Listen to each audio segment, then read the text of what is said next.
Welcome to Regina சமையல். முட்டை வடை குழம்பு இப்போ நம்ம செய்ய போகிறோம். எண்ணெய் ஊற்றிருக்கிறேன், சூடாயிடுச்சு. கடுகு போட்டுக்கிறேன்.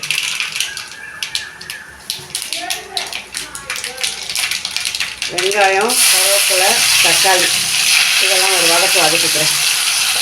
கொஞ்சம் இஞ்சி பூண்டு பேஸ்ட்டு போட்டுக்கிறோம். அதுக்கு அடுத்தது மிளகாத்தூள், காரத்துக்கு தகுந்த மாதிரி ஒரு 1.5 ஸ்பூன் மிளகாத்தூள், 3 ஸ்பூன் மல்லித்தூள், 1 ஸ்பூன் மிளகாத்தூள்.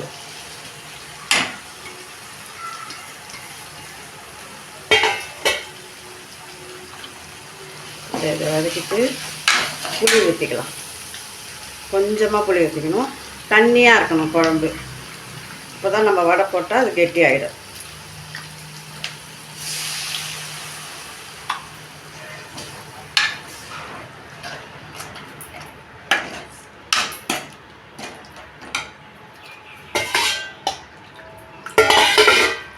கொஞ்சம் தேங்காய் அரைச்சி வச்சுருக்கிறேன், அதுவும் இதில் ஊற்றி நல்லா கொதி வரணும். அதுக்குள்ளே நம்ம முட்டை வடை செய்கிறதுக்கு என்ன செய்யலாம்னு காட்டுறேன்.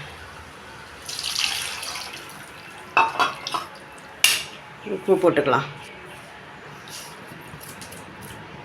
இப்போ தேவையான தண்ணி ஊற்றிக்கணும். குழம்புக்கு தேவையான தண்ணி.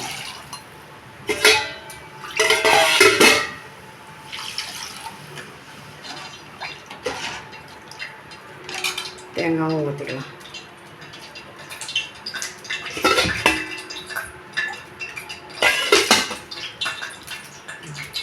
போதுமான அளவு தண்ணி ஊற்றியாச்சு. உப்பு காரெல்லாம் பார்த்துக்கிட்டு நம்ம இப்போ வடைக்கு தயார் பண்ணலாம். ஒரு டம்ளர் பருப்பு ஊற வச்சுருக்கேன், கடலை பருப்பு. அதை அரைச்சிக்கணும். கொஞ்சம் சோம்பு போட்டுக்கணும்.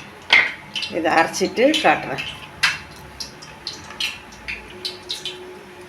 கடலைப்பருப்பு அரைச்சிட்டோம். அதுக்கு உப்பு போட்டுக்கிறோம். கொஞ்சம் வெங்காயம் போட்டுக்கிறோம். இதை நல்லா பிசைஞ்சிக்கணும். 3 முட்டை அடித்து இதில் மிக்ஸ் பண்ணிக்கணும். இதை நல்லா கலந்து எண்ணெயில் வடை மாதிரி கொஞ்சம் கொஞ்சமாக ஊற்றி எடுத்து இந்த குழம்புல நம்ம கலக்கணும். நம்ம அரைச்சி முட்டை இது பண்ணதை ஊற்றிருப்போம் வடையாக. இதை எடுத்து இந்த குழம்புல போட்டுடணும். குழம்பு தண்ணியாக தான் இருக்கணும், அப்போ தான் நல்லா டேஸ்ட்டாக இருக்கும்.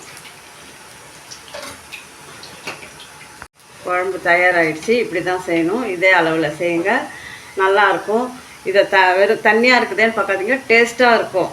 அதனால் இதே அளவில் செஞ்சுட்டு சப்ஸ்கிரைப் பண்ணுங்கள், லைக் பண்ணுங்கள், ஷேர் பண்ணுங்கள்.